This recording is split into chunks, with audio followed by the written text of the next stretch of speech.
Manita de Gato. Bienvenidos a Manita de Gato, yo soy el doctor Ari Papadopoulos y como saben en este podcast rompemos con el tabú de las cirugías plásticas en la búsqueda de sentirnos bien para vernos mejor.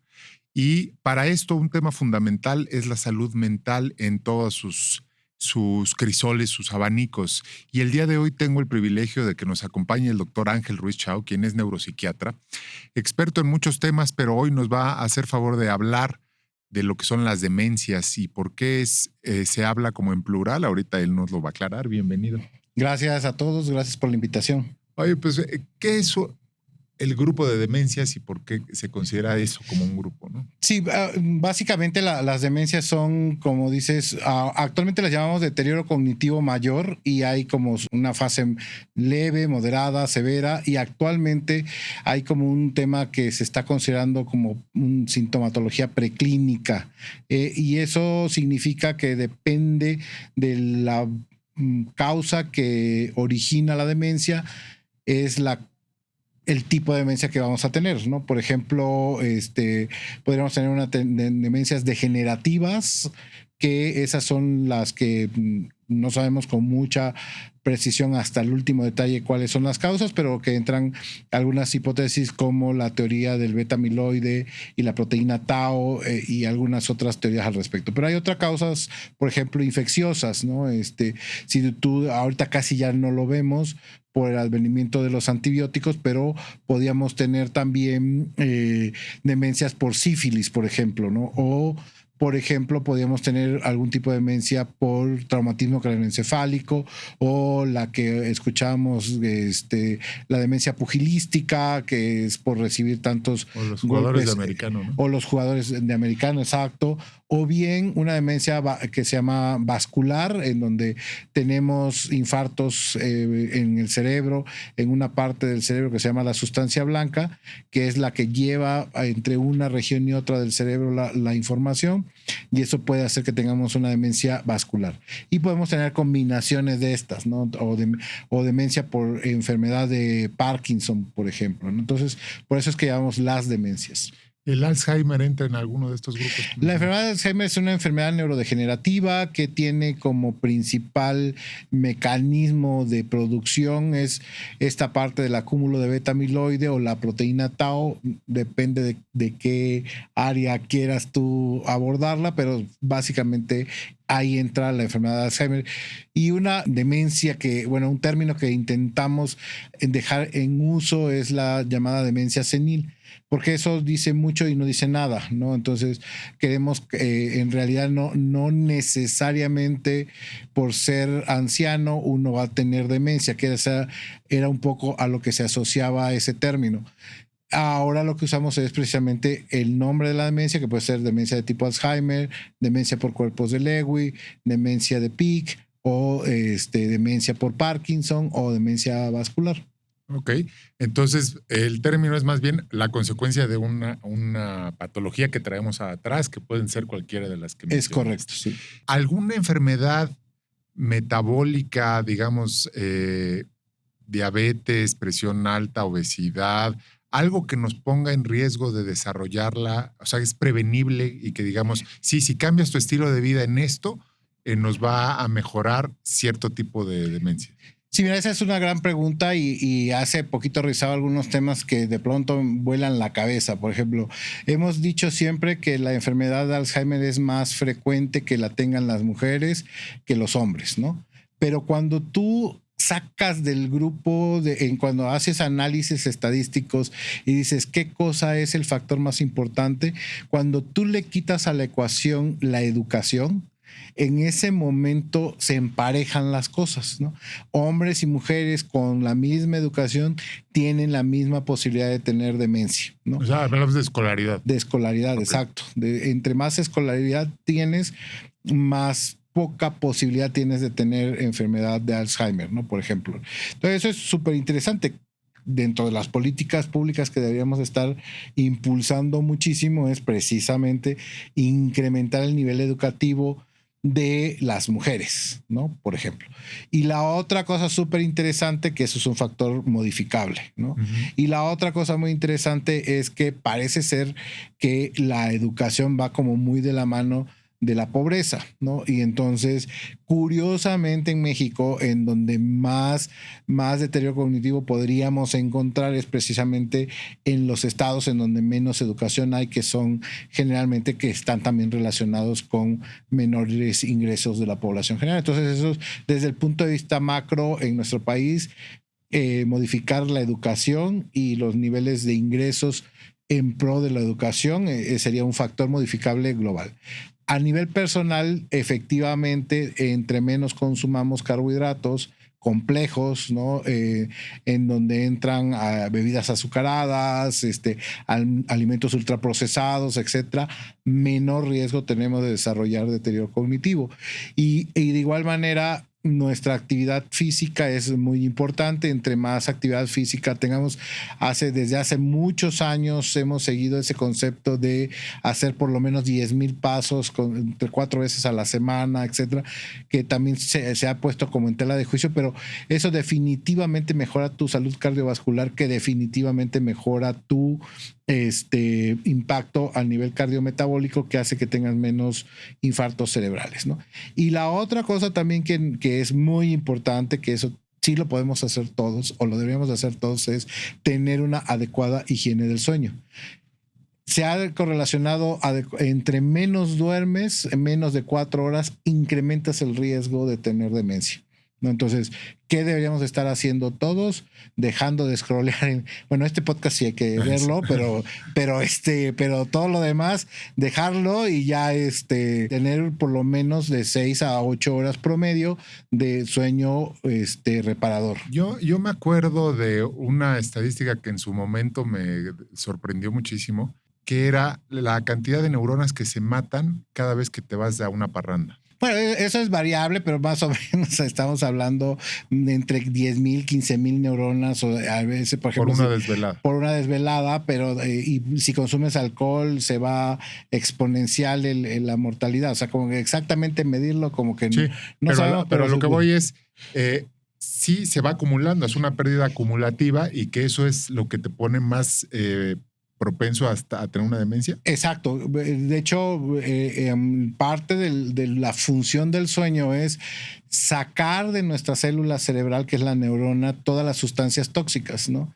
Si nosotros estamos activos, seguimos produciendo las sustancias tóxicas, entonces los mecanismos de limpieza, por decir, o aclaramiento, que es el término que se usa para las neuronas, del aclaramiento de esas sustancias tóxicas no se lleva a cabo y ahí las vamos acumulando. A largo plazo lo que va haciendo es que imaginémonos una gotita de agua que va cayendo sobre una piedra y que va destruyéndola, ¿no? Desgastando. Algo así sucede con nuestro esqueleto de nuestras neuronas. Nuestras células tienen un esqueleto dentro, ¿no? Que son como los castillitos. Entonces esa inflamación que permanece ahí va rompiendo la estructura tridimensional de esa proteína, que es la proteína tau, y entonces el citoesqueleto por decirlo así, se derrumba y la salida de esas sustancias ya no es tan adecuada y se queda ahí, que ese es el beta-amiloide, ¿no? Entonces esas sustancias tapan, por decirlo así, las salidas y entradas de nutrientes a la neurona, y la neurona sale en una cosa que se llama apoptosis, que es morirse. Ok, entonces hay que descansar. La otra cosa que vemos aquí y que yo he encontrado como que tiene sus fans y quienes no. Sustancias, marihuana, psilocibina, la microdosis de psilocibina, y entonces ahora me permite estar más concentrado. ¿Tienen ya alguna cosa identificada? Me imagino que con la marihuana sí, pero con la psilocibina y esta parte de los hongos, la famosa microdosis, ¿te va afectando? Todavía no sabemos qué va a pasar después de 20 años de usarlas con respecto a las demencias. La marihuana, pues sí quedan como medio lentos después de un uso prolongado. ¿Cómo ves este espectro de sustancias que todo mundo usa y que cada vez pensamos que son inofensivas y que están incorporadas en la vida de los chavos cada vez más?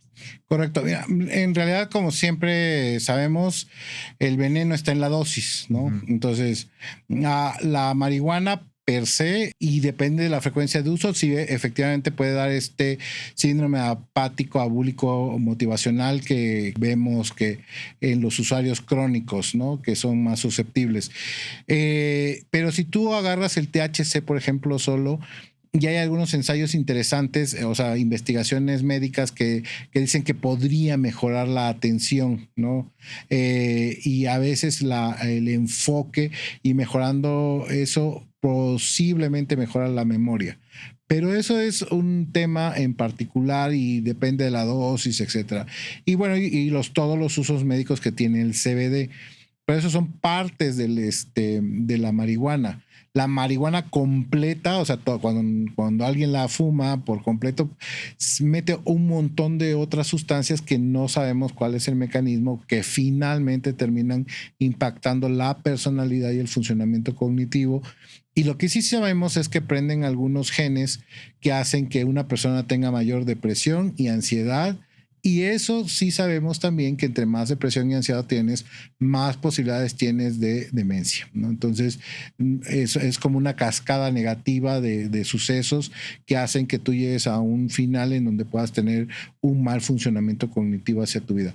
Las dosis con los hongos, en realidad, no sabemos con precisión hasta dónde vamos a llegar, porque a diferencia de lo que pasó en la época de los 60s con la época de los psicodélicos, no tenemos usuarios tan crónicos, ¿no? Entonces, una posibilidad sea que no impacten negativamente en la función cognitiva, pero probablemente en gente que es susceptible podría ser que tengan episodios psicóticos, ¿no? Que un episodio psicótico nosotros consideramos que es un proceso en el cual se están muriendo, lo que decías hace rato, una serie de neuronas mucho más rápido de lo que normalmente lo hacemos, y entonces hace que con mayor posibilidad tengas mayor deterioro cognitivo más adelante. Entonces, la psilocibina está en experimentación en el mundo para algunos trastornos mentales como depresión, ansiedad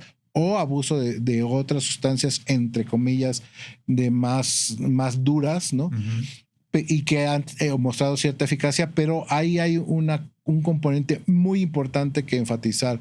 Esa técnica se utiliza con terapia, se utilizan las microdosis para provocar la disociación, que conduce a un estado muy particular de la conciencia que puede dirigir un par de terapeutas, porque tendrían que ser 2 terapeutas experimentados en manejar la disociación para llevar al paciente a esa introspección, ¿no? Que es darse cuenta de muchos temas que tienen que ver con su existencia. Entonces no es tan fácil, ¿no? Okay. Eso de usar microdosis, y luego tiene otra cosa de las microdosis. No, es que soy mucho más productivo. Se me ocurren cosas más creativas. Estoy a tope. Elon Musk, todo Silicon Valley dicen que bárbaro, qué bien la pasan con estas cosas y qué creativos se ponen.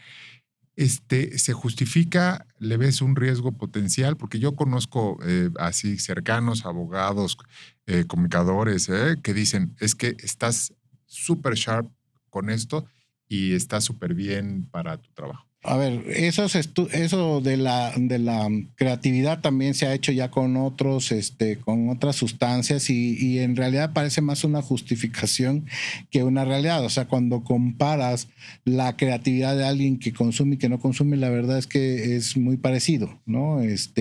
Parece ser más como una justificación para consumir sustancias. Más allá de eso, a lo mejor alguien que ya es muy creativo y que probablemente bajo ciertos estados alterados de la conciencia accede como a otros escenarios sensoperceptuales, pudiera ser que después eso lo aproveche para aterrizar algo novedoso, etcétera, ¿no? Pero en general sí está como bastante estudiado ese tema de la creatividad con las sustancias, y parece ser que no es tan real eso que te aumenta la creatividad, ¿no? Pero algunos personas como en particular pudiera haber sido que ahí hubiese... Y el uso crónico, en vez de favorecer que acabes con una demencia. Sucede no necesariamente con los hongos acabas en una demencia, pero sí te da un factor de riesgo. Ok. Oye, a ver, y si yo en esta etapa, por ejemplo, tengo unos padres que tienen más de 70 años y me empiezo a preocupar porque ves estos típicos signos de, oye, ay, ¿dónde dejé mi celular? ¿Dónde dejé las llaves? ¿Dónde me estacioné? Simplemente los nombres de cómo se llamaba esta persona o cómo se llamaba este restaurante o cómo. ¿Cuándo es oportuno y qué tipo de pruebas debo de hacerle o a quién recurro? Bueno, mira, eso nosotros con la pura edad tenemos un riesgo de ir teniendo un deterioro cognitivo que nosotros consideramos normal, ¿no? Y para eso, sí, pero de pronto en tu ambiente y en tu funcionalidad cotidiana, que es tus actividades diarias, empiezas a tener temas o accidentes. El accidente más frecuente es dejé la llave del gas abierta, que eso puede ser muy riesgoso, ¿no? Claro. Dejé la comida en el fuego y se quemó y eso que también puede ser riesgoso. Dejé olvidado tal cosa, ¿no? Y si eso representa un cambio sustancial en la manera habitual que la persona se maneja desde el punto de vista económico, familiar, etcétera, podría ser necesario que tengas una evaluación. Actualmente, como parte de los programas de envejecimiento exitoso, de que usan los geriatras, los internistas y los médicos familiares, generalmente hacen entrevistas dirigidas a ese tema, ¿no? ¿Y cuándo deberíamos de ir con un especialista o quién sería el especialista? Pues cuando ya les preocupe o haya causado algunos inconvenientes en el entorno. ¿Quién sería el especialista? Pues el que ustedes tengan ahí de primera mano, que siempre es una pregunta válida. Y entonces, ¿qué estrategias hay que hacer? Pues hacer unas pruebas que se llaman de tamizaje, que son preguntas muy rápidas sobre cómo está funcionando tu memoria, tu orientación, la ubicación en el día, en el lugar, etcétera. Y pedirle a la persona que se aprenda ciertas palabras, recordarlas, hacer algunos cálculos aritméticos. Un examen de tamizaje que no te dura más allá de 15 minutos, ¿no?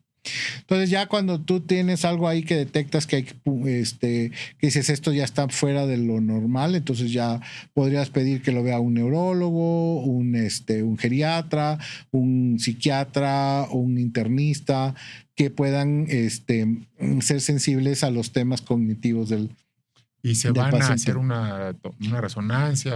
En ocasiones se puede pedir si hay factores de riesgo, como los cardiovasculares, que tú ya sabes que es una persona que tiene hipertensión arterial, que tiene diabetes, etcétera, o temas cardíacos, o algún factor de riesgo, podría ser necesario que le pidas una resonancia o en la exploración neurológica algo te dice que podrían no ir tan bien, ¿no? Entonces podrías pedir una resonancia para corroborar el diagnóstico, pero el diagnóstico en realidad es clínico, decimos nosotros, que también eso ya está en los últimos años, está como un poquito controversial, si solamente con la entrevista es suficiente para hacer el diagnóstico. Hay, ¿no?, algunos escritos, escritos, ¿no? Sí, algunos exámenes escritos. Exacto. Generalmente te digo, el MOCA que se llama, o el Minimental, que son entrevistas escritas que hacemos. Y ya cuando detectamos esas fallas, los mandamos si hay fallas sustanciales, los mandamos a pruebas neuropsicológicas amplias, que ya eso ya son estrategias que para cada parte de nuestro funcionamiento cognitivo se hacen baterías muy amplias que duran una evaluación hasta 4 o 5 días y luego integrar los resultados, etcétera, ¿no? Entonces, puede ser un poquito laborioso esa parte, por eso no la hacemos así de rutina a todos, porque conlleva mucho esfuerzo tanto del paciente como de las personas, ¿no? Oye, ¿y algún avance también en el tratamiento que digas, oye, esto, qué bárbaro, tiene un futuro súper prometedor en cualquiera de las demencias que hemos platicado, que digas, híjole, vamos avanzando? Fíjate que en los últimos años, en México, en este año llegaron dos anticuerpos monoclonales, donanemab y lecanemab, que son fármacos que mueven el beta amiloide acumulado en nuestros cerebros y a partir de que se incorporan al armamental terapéutico ha resultado muy interesante que probablemente estemos empezando a detectar mucho más tempranamente a los pacientes que antes lo hacíamos, o está empezando a posicionarse un concepto de intentar identificar antes de que se presenten los síntomas ya de deterioro cognitivo si el paciente podría o no tener un riesgo de demencia según algunos marcadores genéticos que se irán posicionando sí o no para ver si van a poder prevenir que alguien hacia adelante lo tenga. Actualmente lo que nos dice es, como decías, una resonancia magnética, pedir unos biomarcadores en sangre. Si hay congruencia entre el concepto, podría ser un paciente que está en una demencia inicial, candidato a cualquiera de estos dos fármacos, lecanemab y donanemab. Dos preguntas más. Una, el otro día que vino un gastroenterólogo hablábamos de la microbiota y platicábamos que la microbiota también la han empezado a asociar muchísimo al terreno del funcionamiento cerebral. ¿Qué tan ligado está, qué tan cerca están de hacer una correlación así ya fehaciente? Bueno, eso sí lo veo un poquito lejano yo personalmente, pero sí hay como muchos estudios que dicen que algunos lactobacilos específicos o algunos bacilos muy específicos de la microbiota podrían mejorar el funcionamiento cognitivo. De hecho, ya hay en el mercado varias marcas que favorecen esas unidades formadoras de colonias de esos bacilos, ¿no?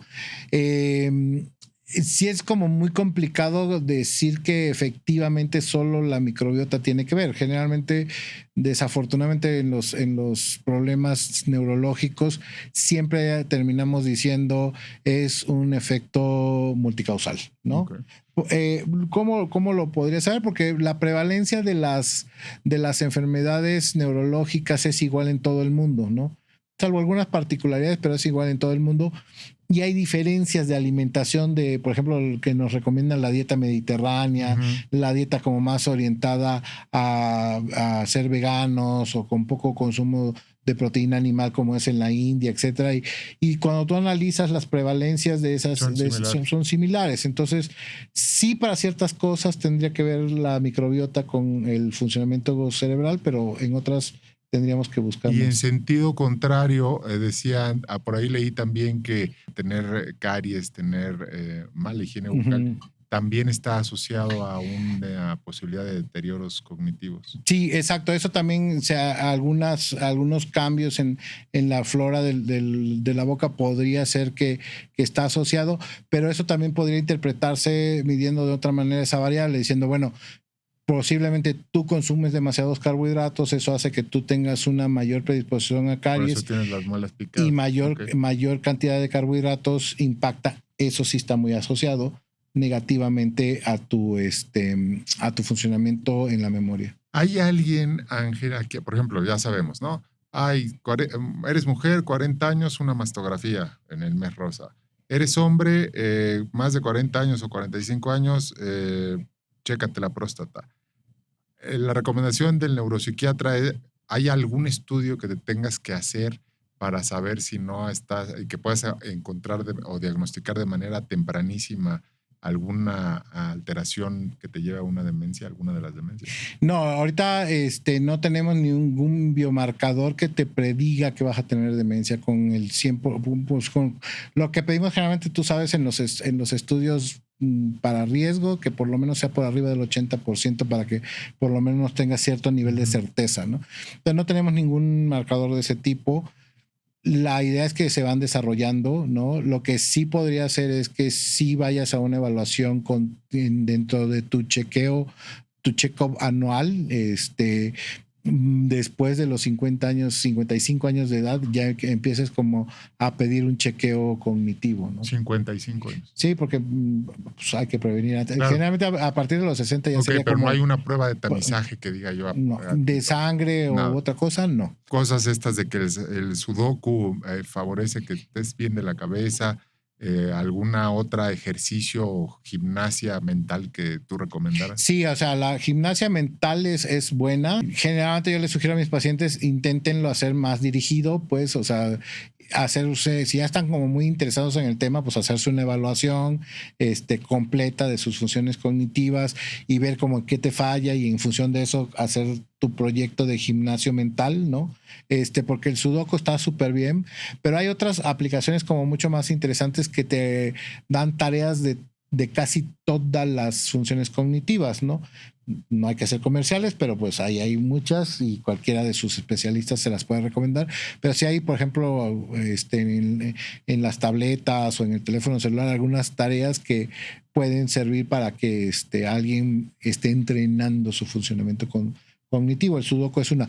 Pero algo que es súper importante, que ni siquiera tienes que hacer gran cambio, bueno, sí tienes que hacer algún gran cambio si tú no lo haces, es por lo menos tener actividad social 2 veces al mes, ¿no? ¿Qué es esto de actividad social? Pues ya sea que te guste ir al club de lectura de la Biblia de la iglesia o que vayas a participar en algún tipo de evento social en donde tengas contacto con otras personas, porque a veces las personas me preguntan, ¿pero tengo que hacerme amigo de las personas?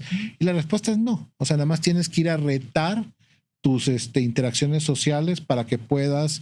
La soledad y el aislamiento está bien documentado, ¿no? Está bien documentado de que eso es negativo para la cognición. De hecho, la gente que está solitaria mucho tiempo y que tiene poco contacto social por días o semanas empieza a tener alucinaciones, por ejemplo, ¿no? Y la otra cosa que yo también había visto por ahí es cuando tienes hipoacusia y por lo tanto te aíslas del mundo, tu deterioro cognitivo es exponencial. Hay que atenderse los problemas auditivos para que puedas seguir interactuando y yendo al club de lectura, etcétera, ¿no? De hecho, todos, o sea, a los auditivos y los visuales, ¿no? De hecho, por eso es que en el chequeo también, o sea, en el check-up te hacen todo eso, ¿no? Porque cualquier aislamiento sensorial hace que tu cerebro se guíe por la ley del mínimo esfuerzo y no se rete tanto, y eso favorece el deterioro cognitivo. Oye, tenemos un minutito más. El uso de la tecnología, todo el mundo te dice, es que de niños nos sabíamos los teléfonos de memoria. O sea, sabías el teléfono de tus familiares, de tus mejores amigos. Claro. Y ahorita si te pregunto, si acaso te sabes el tuyo y eso sí te va bien, y todos estamos dependientes de los celulares. ¿Eso afecta o en realidad no es? Afecta desde el punto de vista que interfiere, por ejemplo, con el sueño, interfiere, por ejemplo, con tu interacción social, interfiere con el estrés que te provoca estar frente a la pantalla demasiado tiempo continuo, y el estrés te aumenta el cortisol y eso es neurotóxico, ¿no? En términos generales, si tú usas los dispositivos adecuadamente, puede ser como al contrario, de ayuda, ¿no? Puede ser que ahí te pongas a hacer ejercicios cognitivos, que mejores tu interacción social, pudiendo hacer videollamadas o quedando con tus amigos para reunirte, etcétera, ¿no? Entonces, como siempre, hay dos caras de la moneda que hay que intentar, pues, buscar la que sea más adecuada para nosotros. Perfecto, pues te agradezco muchísimo.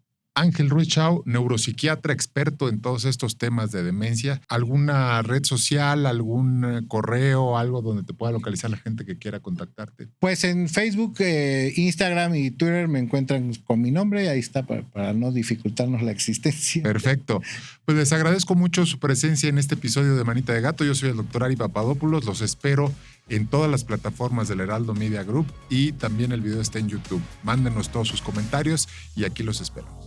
Heraldo Podcast, un lugar para tus oídos.